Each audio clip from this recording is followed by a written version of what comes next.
দেখো অনেক বৃষ্টি হচ্ছিল, প্রচুর দেরি হয়ে গেছে, এখন 10টা বাজে। দেখো বিয়ে বাড়ি এসে পড়েছি, একবার দেখাবো বিয়ে বাড়ি ডেকোরেশনটা, একবার দেখো।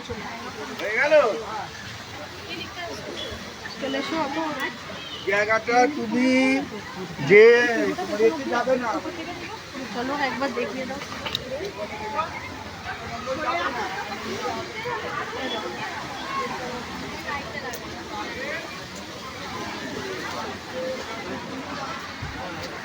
চলো বাবার ওখানে ভিড় দেখো, চলো।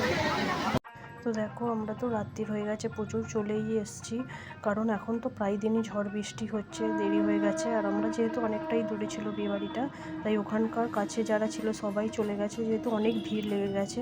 আর গিয়ে দেখি স্টার্টার সব শেষ। যেমন চলো বলি স্টার্টারে কি হয়েছিল।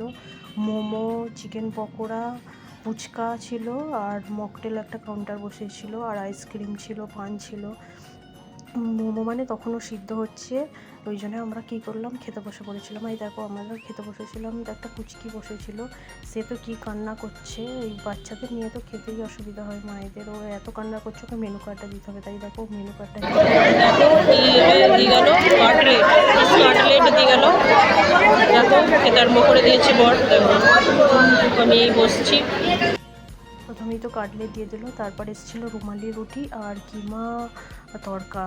আমার তো এই রুটি আরে একদমই ভালো লাগে না, কি আর বলবো। তাছাড়াও যে হয়েছিল মটর পনির, আমার সত্যি কথা তোমরা বললে হয়তো হাসবে, আমার পনিরও খেতে ভালো লাগে না। আমার মেন ফেভারিট জিনিস হয়েছিল চিকেন বিরিয়ানি ওখানে, কারণ আমাদেরও বিয়েতে মটন বিরিয়ানি হয়েছিল। কারণ বুঝতেই পারছো, কারো বিয়েতে কেউ কি ভালো করে খেতে পারে, তাই আমরাও পারি না। আর এই একমাত্র প্রথম বিয়েবাড়ি পড়লো যে বিরিয়ানি করেছে, তাই একটু আনন্দ হয়েছিলাম যে বিরিয়ানি খাবো। চিকেন বিরিয়ানি করেছিল, খুব সুন্দর করেছিল বিরিয়ানিটা। যাই হোক, বিরিয়ানিটা খেয়ে পুরো মন ভরে গেছে। তার সাথে ছিল চিকেন চাপ, চিকেন চাপটাও খুব সুন্দর হয়েছিল।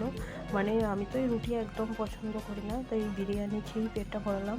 তার সাথেও খাবার না শেষ হতে হতে ওখানে পরিবেশনটা আমার একদম বাজে লেগেছে। বিরিয়ানি খাচ্ছি, তার মাঝে এসে আর চাটনি আর পাঁপড় দিয়ে চলে গেছে। আমি তো একদম মিষ্টি জিনিস পছন্দ করি না, তার সাথে আবার মিষ্টি রস গড়িয়ে যাচ্ছে। মানে কি একটা অবস্থা, মানে যা হারে ওরা পরিবেশন করছে, মানে একবারে সব গিলিয়ে দিতে পারলেই এরকম একটা ব্যাপার। তবুও আমি একধারে সব সাইড করে আস্তে আস্তে খেলাম, কারণ আমার মিষ্টিটা একদমই ভালো লাগে না। বেশ ওই বিরিয়ানি খেয়েছি একটা ভালো ব্যাপার। তারপরে শেষ পাতে দিয়েছিল মিষ্টি দই, সেইটা খেয়ে নিয়েছি। তারপর উঠে একটু ওই মকটেলটা খেলাম জলজিরা দিয়ে, খুব সুন্দর হয়, একটু হজমের জন্যও বটে, সোডা ফোডা দিয়ে যেহেতু। আর যেহেতু বৃষ্টি হচ্ছিলো, তাই ওরা নাচের একটা ব্যবস্থা করেছিল পেছনে বিশাল তখন নাচ গান চলছিল।